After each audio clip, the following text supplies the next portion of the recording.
I have one last question for you. Mm-hmm. What is your take on all right, so like let's say if I'm looking at the world from the perspective that I understand everything is a teacher. And from that perspective, I accept that everything that would be considered negative has its purpose. So I look at a Donald Trump presidency, I look at the downsizing of morals and ethics as a plus, because here is the Me Too movement, here is the female empowerment movement, more women are taking positions of power, Mm-hmm. as the antithesis of this energy that came in to frustrate everybody. Mm-hmm. So with this kind of mentality in mind, just to show you that I'm trying to relate to the purpose of evil in the world. Right? Mm-hmm. If there were a place in time, in our near future, within my lifetime, your lifetime, where AI reaches a quantum level, and I'm assuming that this would most likely happen in China where ethics isn't a problem. What kind of evolutionary purpose for mankind would AI taking over have? Like if it had a very big position in society where it's taking jobs, where it's surpassing human capabilities, where it's actually being questioned that the value of the life of AI is similar to the value of human life, if not more valuable. Right. And this starts to be a serious question imposed on humanity. Right. What is the learning curve purpose of such a thing?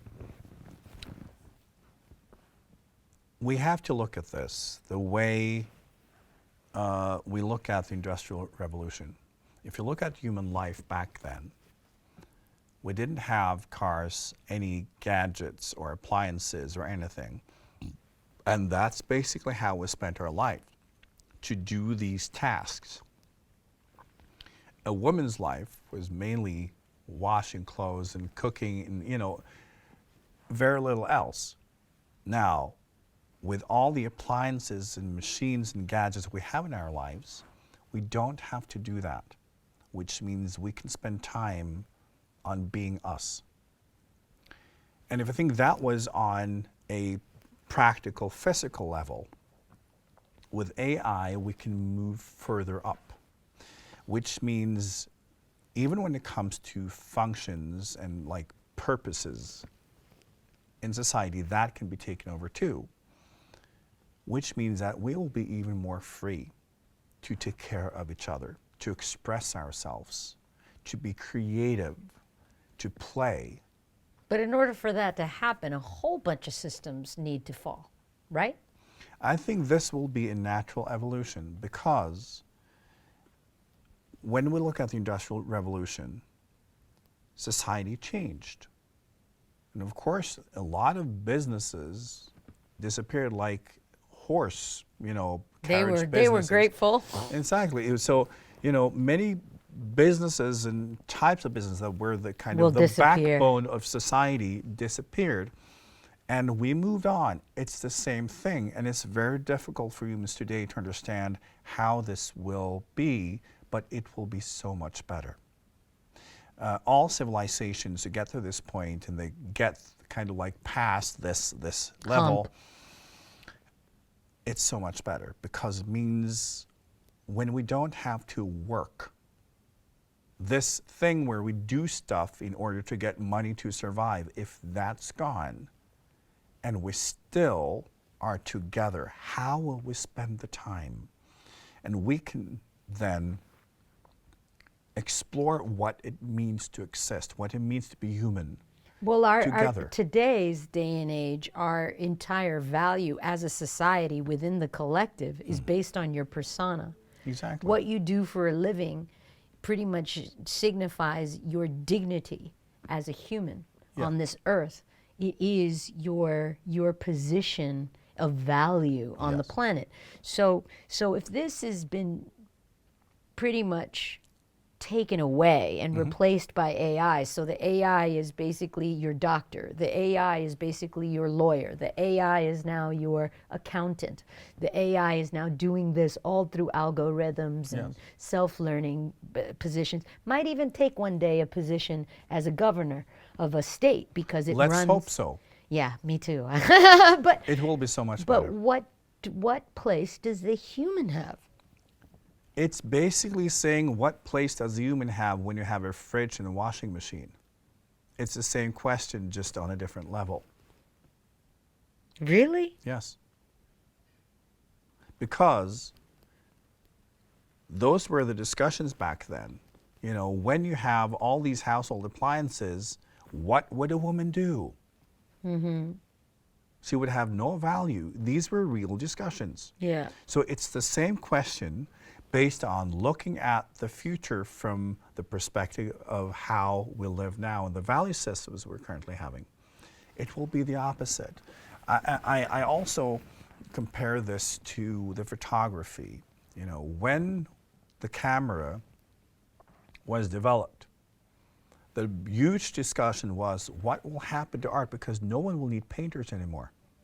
Why would we need painters? Because, you know, what they did was painting The reality, yeah. reality. What happened was the opposite. It set art free Yeah. from depicting reality to interpreting it Yeah. and bringing in other things. And this is what will happen, because if we think of the photography as the AI, the human mind will be free. Expanded. Yes, so it will be less limited by things we have to do, because that's what people think about and worry about. When that's gone, it's just like art. Our minds will open up and we'll be able to go into the human journey and explore what does it mean. And To be that's also human. when spirituality and science will meet, Because because it then will now- be this enormous expression of the human journey that we've never seen before. Because now you're comparing because this is the argument ultimately. I mean, right now, and like the guy who wrote Homo Deus, Duval, he went through this whole process of what it would look like when AI reaches that stage where it takes over most of the jobs of humanity. Yeah. And what that argument would look like at that scale, where the grand majority of the biggest companies that provide natural resources for humanity are now all taken care of by computers, what that argument would look like for the human. The human of value would be the one who you know, puts a chip in their brain and tries to amplify the mental capability. Because remember, would be a residual of this rational, scientific mind that we have been living in the last 70 years. You know, I mean, we've only had psychology for like, what, 70 years, 60 years? 150. 150? I mean, we're limited, Yes. you know, with the scope of like how far we can take our brain as far as rational Yeah, but that's what will science goes. explode. Just like when we got the camera, artists just, it just became something completely different. So the value systems will change, because, you know, again, looking at that future from this perspective is, it doesn't work, because we will free our minds in time, because we will be less limited. So everything will expand. And again, look at how many machines and gadgets and computers we're using already. It hasn't devaluated human value, it has increased it. Right. So that is what will happen. And we will find that balance, because all those visions that people had, you know, as we started getting fridges and stuff, was that, you know, humans would not be needed. You know, what would we do? And we see that we can do other things, more exciting things, more creative things.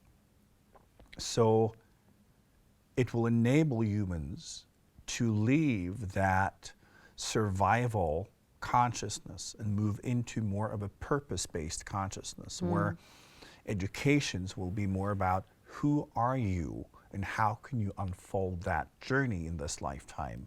That will be a very different premise for an education than the education today be how can you become a consumer and someone who participates in the machinery of production. Right. Because that's what education is about today. So educations will become about you and how you can unfold your uniqueness and who you are, not to have a job, but to be you and contribute to the world your gift of what you are. I mean, I guess what I'm trying to get at is, do you really think that the development of AI would push this Superman Nietzsche-imposed idea of what a superhuman is to its fullest extent, where man sees the limitations of what the mental state, the mental body can provide in comparison to what the entire orchestra of all 7 of these colors that we have available are? Because I just feel like it's so polarizing to take that brain, and now it's at its peak. This is the full capacity of what a human brain could be. And here's AI. Its full capacity. This is what the human mental brain can possibly conjure up. But it's It's not limited because it's but single. the thing It's is, singular. It doesn't include your emotional brain. It doesn't include your creative brain. It doesn't include the music, the orchestra that a human body can provide. but this is not how it will work. It isn't. As I say, it's just like a fridge. So it's just a fridge of the mind. We will use AI to take over what we as humans need to do to survive so that we can have more fun, so that we can express ourselves, heal each other, promote each other's growth. We will become more full. It's not about reaching the absolute limits because there is no such thing. right. And what will also happen as part of that is, of course, Well, I was just thinking about the atheist. I was thinking about the transhuman. I was thinking about all the scientific humans who truthfully believe that the material world is all that there is to offer, and anything outside of that is ridiculous to even but conceive. the thing is, like, the definition of what is the material world will change because physics already understand that there are multiple dimensions. Oh, yeah. So, like, The evolution of that. So, what is the real world? That will change. The models are going to And be humans more will extensive. adapt to it because we always adapt to what functions better, what Right. makes us more happy. Yeah. And that is the purpose of all evolution, development in society. Ultimately, it's to make life better, more fun, and make us more happy, because that's what we all truly want. We have some peculiar ways of trying to get there, but we do get there. Yeah. So there's absolutely nothing to fear. There will be, different humps and blockages and ups and downs, but that's part of the human journey collectively. Life always gets better. We as people always gets better. If you look at how we are as people now, and you go back a couple of generations, we are better. Yeah. That has just started. It will accelerate. For each generation, humans will get better, wiser, more empathetic in every possible way. So when it also comes to how to deal with AI and the technology around genetics, humans will be better, and they will deal with it in much better ways than we're able to do today. I love your faith. This is awesome. This is not faith, this is observation. Really? Yeah. Because of the new paradigm. Yes. And also look at history. If you look at human history, Yeah. The Better Angels of Our Nature, Steven Pinker. He wrote that amazing book, and it really does. It shows the we are living in the best time ever for Yes. mankind as And far as 100 peace years from goes. now will also be the best time ever. And 100 years from there will be the best time ever. We always get better. Through climate change and all of it. Yes. Through we animal learn. extinctions and all of it. We learn. Yeah. And we do get better. We do grow because that's why we all exist. So this life form will evolve. The level of consciousness in this life form will evolve. Individuals will evolve. That's the law of nature. Nothing is static. No, And it evolution is all different levels of life bumping into each other and therefore having to adapt and become better versions of themselves. Humans are not separate from that. And humans are now starting to be more connected to that than ever. And remember, at some point, humans will have developed to that level where it's more interesting for other cultures and other planets to be in contact and exchange with us. That will happen too. Humans are just getting started.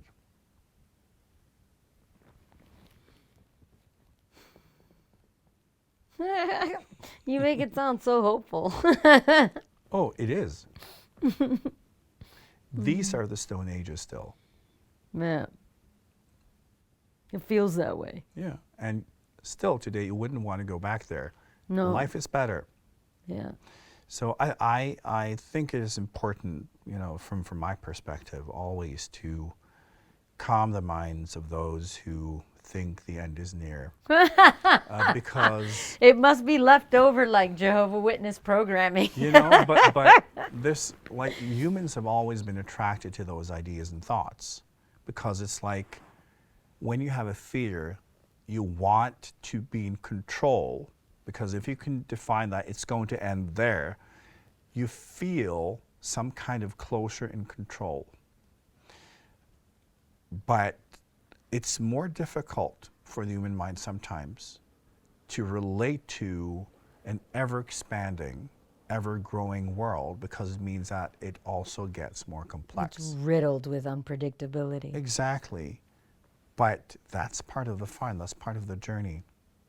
Life today is so much more complex than it used to be, but we're dealing with it.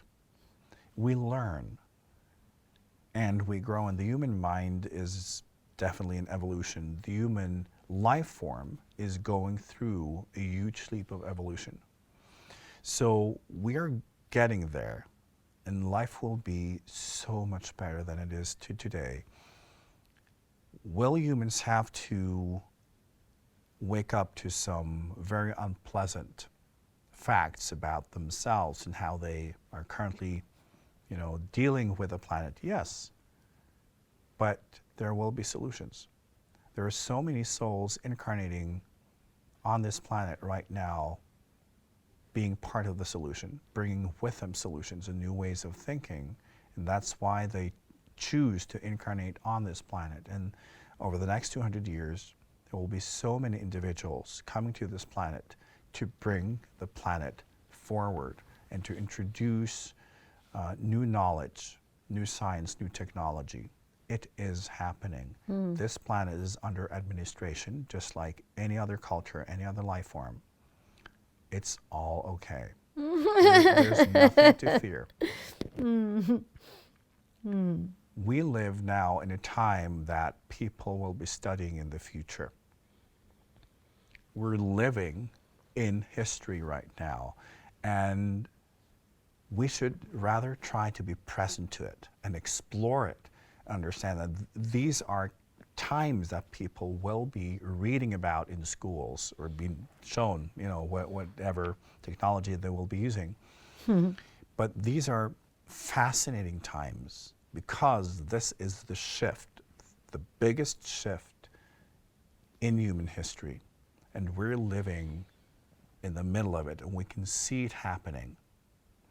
And try to have fun with it, try to love it, try to embrace that shift, and seeing that the old paradigm of this planet is dying, but the new one is being born. Woohoo! And that paradigm is taking over. Yeah, I always felt like I was living in the past. And that like my hair would be gray by the time my kind of people would be like in various numbers. No, it's happening faster. And I think, by the time you leave this planet, you will find that the new paradigm has become more visible. Mm-hmm. And gradually that will be the new norm. That will be reality. I welcome that. I think we all do. Yeah. But my function is to teach individuals of the new paradigm, because there are more than enough teachers for those in the old. Yeah. Living in the new paradigm is, in many ways, radically different, because the value systems are different. The sense of self is different. The sense of how you connect to the world around you is different. And you cannot use the ways of the old to be part of that upliftment and journey forward. And we need to be free. We need to be bold. We need to reinvent. We need to free ourselves from everything in the past and channel the new information, to channel the new reality, because it's a new starting point. We can, in a way, learn from the old, but not have any identity in it. Lifting this planet is not difficult. But as I say, you have to live it. If you want to be part of the solution, you have to live it. If you want to be part of the upliftment, you have to live in a way that uplifts. Mm-hmm. You have to speak in a way that uplifts. You have to vibrate it. You can't just sit there whining about what you wish was there. Exactly, because that Yeah. is suffering. Well, that's what I realized, growing up. Like, that was the difference between me and a lot of people I grew up around. While they were busy complaining, I was busy looking for ways out. Right. The happiness is not here. I need to be where the happiness is. And so I focused on the opposite of what I was around, Yes. instead of looking and complaining about what I was around. Right. But this is part of waking up spiritually. Say, like moving away from the idea of victimization and understanding, I can do something about this. Yeah. And that is one of the most profound changes in an individual. I have a question for you. Sorry, because I know we're No. going far and it's been many hours, but Sure. I look at activism and I see energetically, and this is my opinion, obviously, but I see energetically a suffering. And when I look at it, it doesn't feel right. It feels like I'm sure it has a function, but I think that what the function of the activist and the hundreds of people gathering are trying to, their intention is not what's happening energetically. So I'll work with the two protests that made me really depressed. Sad because I felt the energy was wrong. It was, the first protest was for the women. It was right after Trump got elected, and we went to Washington. And the second one was for climate change. And when I went to both, first one had 200,000 women and men and everybody in Washington, and we were all, running around protesting. The energy I could feel it reminded me of this saying that Mother Teresa said once. She was like, don't invite me to the fight or war. I will never show up. Invite me to the celebration or the victory dance. And I was like, oh, I understand that. Conceptually, I understand it. But is there a way for activism to match that? because I felt that the energy of people active in the activism was actually helping what we were fighting against instead of fixing the problem. And I know that I went there to feel not alone. I didn't go there to solve a problem. I went there because I wanted to say to other women, I am with you. And that was why I went. I didn't go because I thought by being there I was solving something. Because deep down inside, energetically, I knew it was the same thing of like me growing up around people and knowing that this isn't where I wanted to be, and knowing that the opposite of that was the only solution to that energy. I felt the same way about all these protests that I went to. Yeah. Now, when people protest, it's not about solution, it's about saying no. And it comes from suffering because they're saying it should have been different. But they don't have the solution to that. Yeah. So they're in that attachment. They are attached to that manifestation of whatever it is, and then they're saying it should have been different without actually doing anything about it. So it is suffering, attachment, and projection all at once. And that's what you can feel. The energy is not about creating something better. Mm-mm. And for instance, when it comes to the environmental movement, although their perspective is also necessary and part of the journey.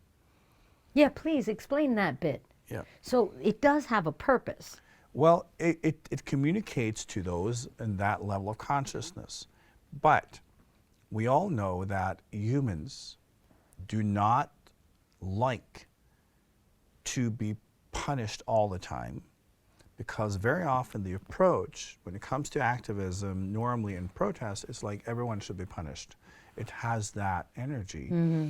And when it comes to the environment, we cannot simply tell people what not to do.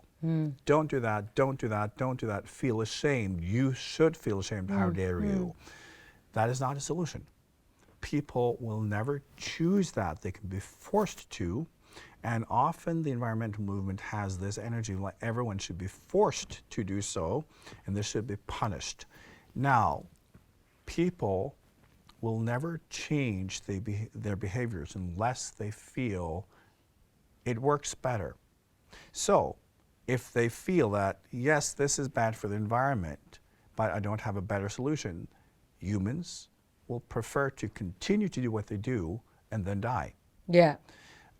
Wow. So basically, that's so animalistic. But that's how we are. So the only time we're willing to change is when we're offered something that is better. Or forced to by a dictatorship or communistic when we're rule. offered something that works better. Right. And this is like Tesla, and why they became successful is because they tried to make a car that was better, not an alternative. Yeah. But a better car. Yeah. And they were able to project it as such and create that buzz that this is a better, more popular vehicle. Yeah. And that's why people choose it. It's Law not of because, attraction at work. Exactly. So people will always choose what they think or feel is better for them. So this will happen through innovation. New ideas, like opening up. It will not happen through punishment,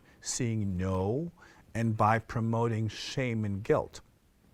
And this is why protests in themselves are not the solution. Sometimes it can create this energy that then opens up the discussion. So it's and about the building creation. conversation. Yes. That's what it is. Exactly, but the energy in itself Is is not never the the solu- solution. never, yeah. Right. So Because it doesn't feel that way. no, but that's not the purpose of it. Yeah. So we have Okay. to see that, but that saying no can be turned into yes. I always say that any yes starts with a no, because it's first the recognition, I don't want this, and then you Yeah. ask, what do I want instead? So when it comes to, for instance, the environment or like equality issues. Sometimes we haven't come further along than the recognition that we don't want this. So we start with a no, and then gradually we will move into a yes, because Yeah. we need the no first to start looking for the yes. To ignite, it's kind of like a fire that's Yes. ignited. Right.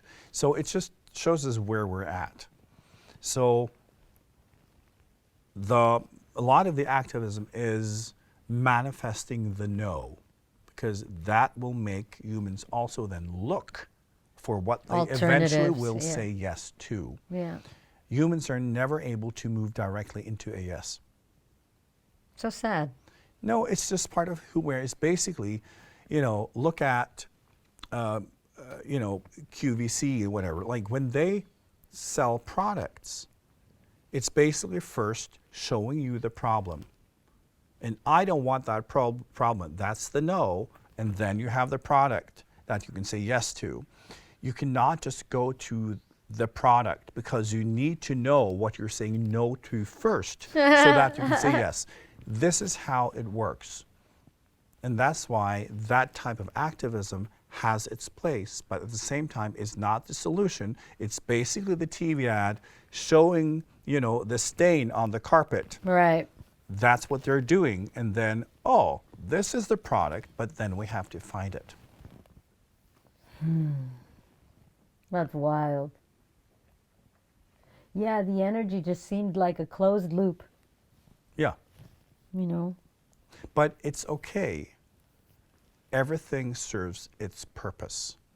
And I think it's part of growing up spiritually is understanding that every single manifestation, every single expression represents consciousness, represents different ways of that, the prism movement, and therefore it's necessary, because when something is, it must manifest in order to become consciousness. So everything is how it is supposed to be, because there is no alternative to reality. If we want something else, we have to create it first. We cannot protest an echo. You'd be just feeding a fire. Exactly. So there's room for everything. Every journey is what it is.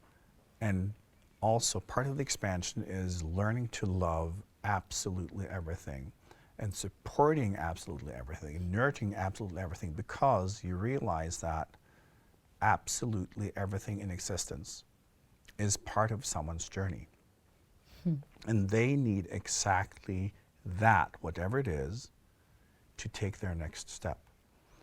And because there is oneness, everything is equal. So the enlightened consciousness will nurture absolutely everything without any value system, whatever it is, because everything in existence serves a purpose and will make someone or something grow. And that is the purpose of all manifestation. That is the collective journey and the individual journey. So the enlightened state is without discrimination, without judgment, without definition. It is the full realization that everything is the one. And when people are not experiencing that way, it reflects their own level of consciousness. So you nurture everything, you love everything, you heal everything, and you see it grow, and you see every point of what is blooming into its full potential as the one. And there is nothing else. I can't even wrap my head around a concept so beautiful. Try wrapping your heart around it instead. It's easier. Yeah, I'd imagine so.